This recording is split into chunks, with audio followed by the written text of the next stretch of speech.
Suryakumar Yadav, যি হৈছে বৰ্তমান টি20 ৰেংকিংৰ নম্বৰ 1 বেটছমেন।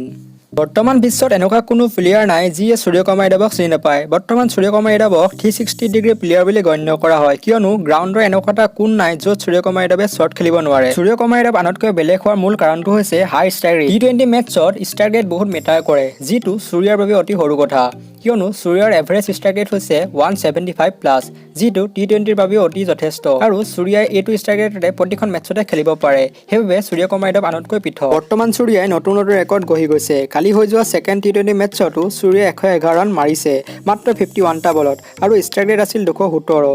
আৰু বহুতো ছিনিয়ৰ প্লেয়াৰে সূৰ্যকুমাৰ যাদৱক বহুত প্ৰেছ কৰে। কিছুমানেতো সূৰ্যকুমাৰ যাদৱক এই গ্ৰহৰ নহয় বুলি কয়। কিন্তু ইমানৰ পিছতো সূৰ্যাই মহম্মদ ৰিজৱানৰ এটা ৰেকৰ্ড ভাঙিবলৈ সক্ষম হোৱা নাই, আৰু ৰেকৰ্ডটো ভাঙিবৰ বাবে সূৰ্যাৰ হাতত আছে মাত্ৰ এখন মেটছ। এই ৰেকৰ্ডটো হৈছে এটা কেলেণ্ডাৰ ইয়াৰত সকলোতকৈ বেছি ৰান মৰা প্লেয়াৰ। 2021 চনত মহম্মদ ৰিজৱানে এটা কেলেণ্ডাৰ ইয়াৰত সকলোতকৈ বেছি ৰান মাৰিছিল, আৰু এতিয়া 2 নম্বৰত আছে স্কাই।